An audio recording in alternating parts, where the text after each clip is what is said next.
В случае, если человек ложится перед сном лицом вниз, то у такого человека устраняются проблемы, о которых человек думает. Таким образом, такое положение, когда человек ложится лицом вниз или туловищем вниз, а лицом на бок, это фактически подключение к женской энергии и имеет некое качество устранять любой негатив из жизни человека.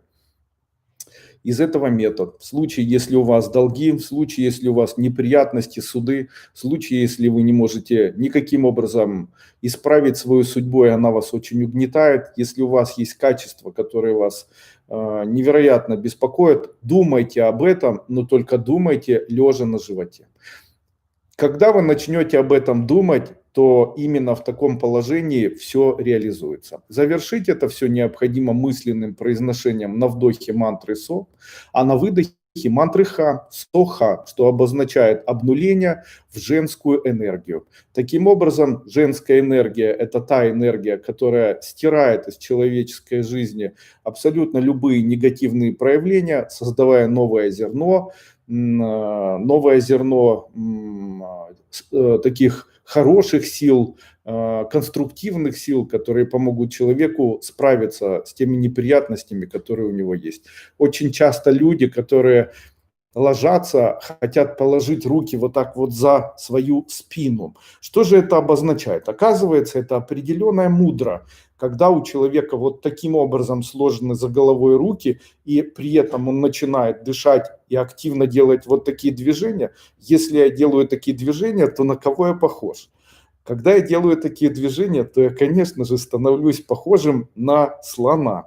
Тем самым это фактически является элементом привлечения в жизнь материального благополучия, а слоны отличаются своей упертостью, целеустремленностью и еще невозможностью ходить назад, потому что сзади у него огромное тело, а уши, которые большие, обычно мешают ему делать движение назад. Именно поэтому слоны всегда считались целеустремленными животными, и человек, которому недостаточно материального благополучия и целеустремления, он может вот таким образом держать свои руки, это улучшит его материальное благосостояние. Второй еще такой метод. Оказывается, в нашей голове находится некая метафорическая энергия, хочу оговариваться сразу, это энергия, которую измерить нельзя. Ну, как, допустим, память, знаете, она веса не имеет, вычленить ее из головы невозможно, то есть в нее нужно просто поверить, что она каким-то образом там находится. Если это память, то фактически в этой памяти должно присутствовать какое-то электричество, ну и химические процессы и так далее. Тем не менее, ученые объясняют эту идею, что есть память, но доказать ее существование, к сожалению, никто не может. То есть гипотетически можно предположить, что это происходит за счет химических процессов, дендритов, аксонов, нейронов, что это происходит за счет дофамина, там разных кислот, за счет нейронов, за счет общих мнемонтических каких-то связей синапсов и так далее. Но фактически однозначно, что это такое наша память, каким образом она функционирует, как бы идея есть, но доказать ее существование невозможно. Тем не менее, это шучу. Тем не менее, в буддизме, а также в определенных йогических системах можно назвать самопознание или гармонизации или, возможно, самопознания внутреннего. Существует идея, что в случае, если человек складывает вот таким образом руки сзади своей головы и начинает очень активно дышать через нос, то тем самым он может улучшить свою память. Я с этим согласен. Если вы ложитесь спать и будете перед сном закрытыми или открытыми глазами складывать руки у себя за головой, то это действительно улучшит вам память и создаст более, наверное, яркие условия для вашего высыпания. Пусть это звучит смешно, и пусть это звучит средневеково, то, о чем я хочу сейчас сказать, но все же я хочу вам сказать. Вы знаете, ранее среди народа, по обычаю весь народ, который жил до времен Советского Союза, когда были придуманы образовательные программы, я хочу как ясновидящий предсказать вам, что я считаю, что через 20 лет то есть в тех странах, даже вот так я скажу, которые мы называем постсоветскими, мы вернемся к точно такому же угнетенному состоянию образования. Это произойдет очень быстро, в котором мы были до времени появления Советского Союза. То есть, скорее всего, те программы образовательные, которые на сегодняшний день изменяются и внедряются, как мы видим, они внедряются, изменяются не в лучшую сторону, скорее всего, в дальнейшем будут ухудшать общее состояние детей, которые получают вот такие образовательные программы. И рано или поздно в связи с обеднением и обнищанием наших, наверное, социальных моделей тех стран, в которых мы живем, мы столкнемся с необразованными людьми, которые в дальнейшем будут все более и более развиваться как необразованные люди, и люди не смогут получать информацию о том, что такое физика, химия, алгебра и математика, наверное, и в дальнейшем, конечно же, будут более тонко воспринимать, наверное, какие-нибудь такие идеи, которые были там в дореволюционной России. К чему я это все говорю? Прокритиковал я власть, конечно, пусть власть меня извинит. Но тем не менее, хотел бы вам сказать, читая определенные книги или рассматривая картины из средних веков, древние гравюры, мы очень часто видим людей, которые перед сном или после сна встают с чепчиком. Причем чепчики бывают просто в форме чепчика для сна и чепчики более удлиненные.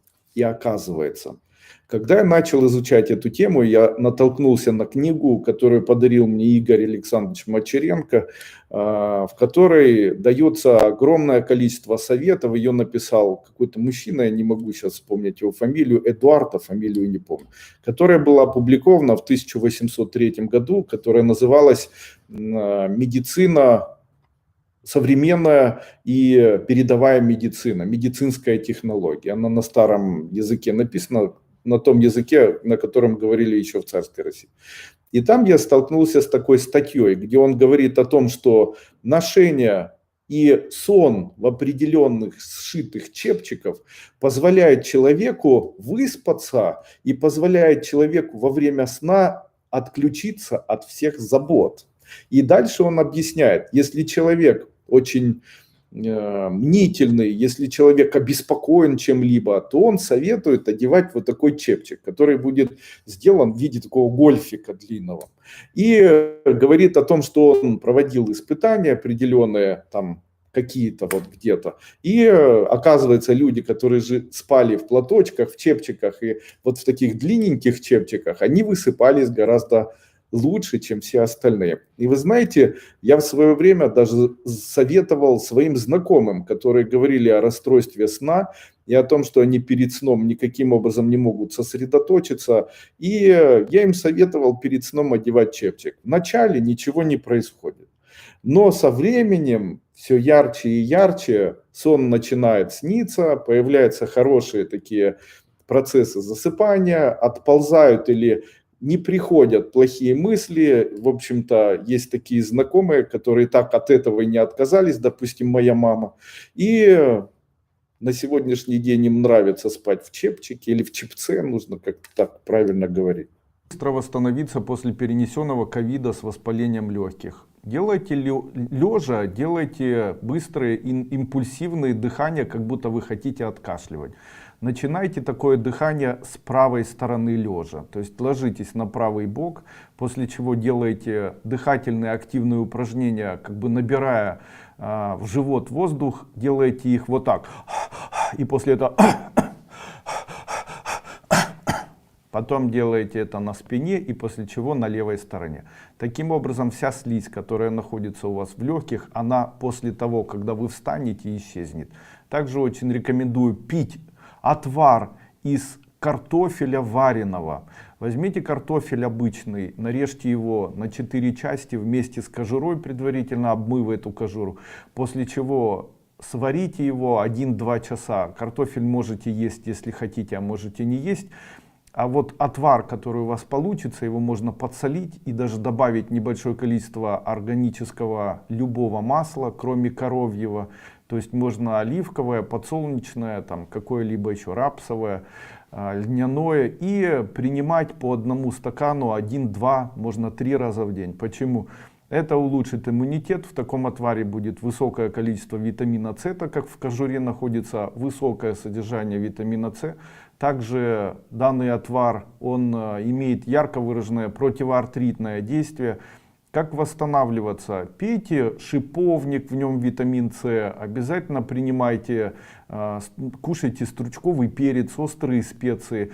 Сходите в сауну или принимайте сауну там, в субботу-воскресенье с веником, пропарьтесь хорошо. Ну вот где-то так. Делайте ингаляции с картофелем. Можете попринимать сироп или сок, не сок, а узвар, который сделаете из картофеля.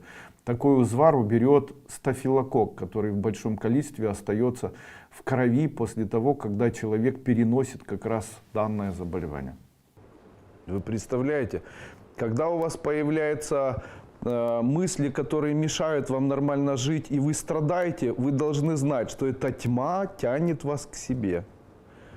Представляете, это борьба. Душа находится в вашей груди. Вы как бы в середине находитесь между здравым смыслом и вот такой тьмой. Как это происходит и как это появляется у человека?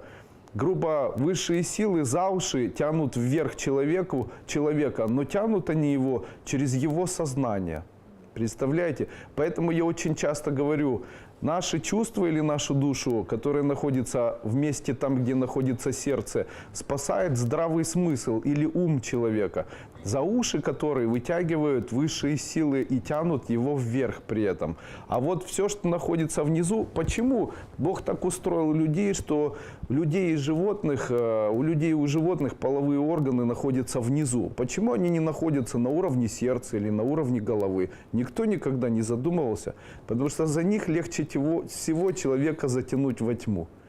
Я говорю это серьезно. За них легче всего человека затянуть во тьму. Именно поэтому очень часто вот эти гормоны, ну и другие гормоны заставляют страдать человека по полной программе, потому что эти силы, они за ноги и за непонятно что затягивают человека. О чем я хочу вам сказать? Я хочу вам сказать, что любые мысли, которые создает человек в своей голове, которые имеют возможность заставить человека страдать, вот эти все мысли, это мысли, которые 100% тянут человека во тьму. А также, смотрите, любое неотпускание какого-нибудь события, это тьма, которая засасывает человека. Почему? Эти события давно прошлое. Раз вы тянете вновь и вновь прошлое, то эта тьма вас тянет вниз. Человек, которого тянет тьма, он в дальнейшем становится черным, потому что тьма делает вокруг него отсутствие энергетического свечения. И такие люди переходят в ранг понятия, которое называется чернь. То есть это люди, которые становятся чернью. Чем отличается чернь от другого человека? Наличием здравого и ясного ума и наличие здравой и ясной, даже не центральной мысли, а надежды, веры и любви. А это еще что такое? Оказывается, для того, чтобы справляться с тьмой, у человека должна быть вера. Как ее у себя выработать? Первое, нужно верить, что скоро будет так, как вы хотите. Это очень важный момент. В случае, если человек не ставит задач и не говорит себе, даже если ему не хочется говорить скоро, он должен все равно говорить. При этом, что нужно ставить, какую нужно ставить ключевую задачу? Нужно говорить, скоро у меня будет, и дальше произносить то, что вас больше всего мучает. Вот смотрите, вас мучает то, что вы не можете жить с мужчиной. И говорите, что мешает мне жить с мужчиной хорошо? Он толстый, говорите, скоро он будет худой.